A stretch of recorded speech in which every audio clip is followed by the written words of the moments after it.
this discussion with you because I think that's very important. Um, that the way we have in our educational system, so this research is fine, but as an educational community, I think the very first thing for us to do is to really address the question as to who is a gifted student.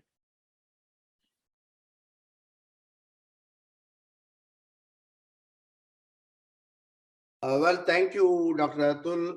I think there is a lot of myth attached to the word gifted child, right?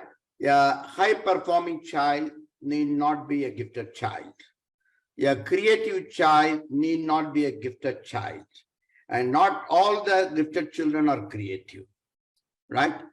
A gifted child, normally we say one who can perform much above a normal prescribed by a system, which is also not the very authentic way of saying a gifted child. Okay. The gifted child is a self-motivated child. A gifted child is a child who carries the dreams on his shoulders for, for looking at the universe through his own eyes or her own eyes in a different manner. I would rather like to move slightly towards a neural perspective where we design, rather we call all learning is a neural connect.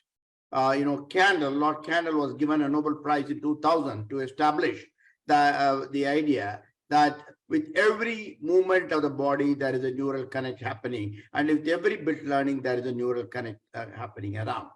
Now, some of these gifted children do carry a preordained, right from their genetics, right from their, the mother's womb. They do carry certain, neural connects. Probably the neural connects of these children is a little more than that of the others, number one.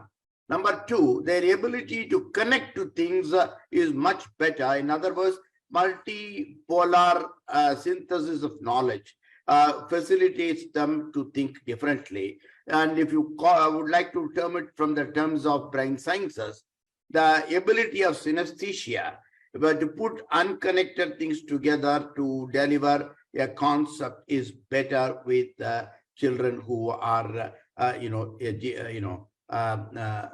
genius by this one. So I think when it comes to a gifted child is a non-routine child, a child with non-linear thinking, and therefore to me an assessment of a gifted child, whatever be the parameter, will be disastrous because that is an antithesis to the gift he is celebrating. And therefore, all that these gifted children would require is a little of motivation, is a little of appreciation, so that they can blossom and move ahead in their own chosen path, right? I like the idea of these people, students being celebrated on the stage on the annual day, but that is an event.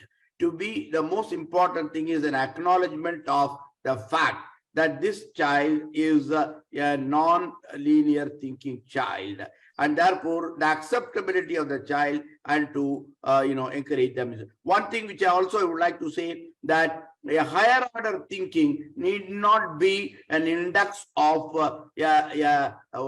gifted child, because all gifted children need not be good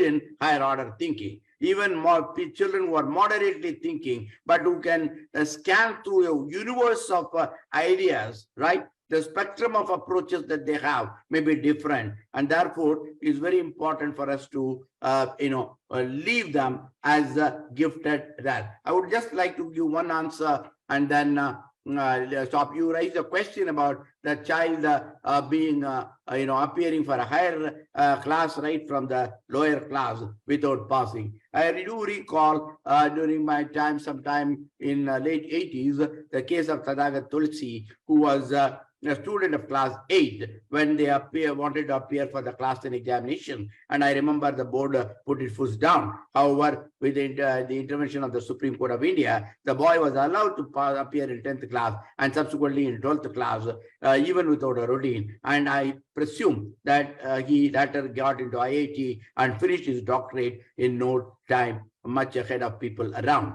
So that was a very solid case, where the what do you call, the genius of the child, the gifted competencies of a child was allowed to navigate through. But the problem lies here is that the moment this is opened up, most parents do think that even a little better performance of their child is an index of the gifted child, and they would like to violate the established rules and regulations. Therefore, we need to tread very carefully on this particular path. But I would rather say the national education policy gives a lot of opportunities for every individual learner to grow in his or her own way. And it's purely left to the schools to identify, nurture, and let these children celebrate their life with the competencies they are blessed with.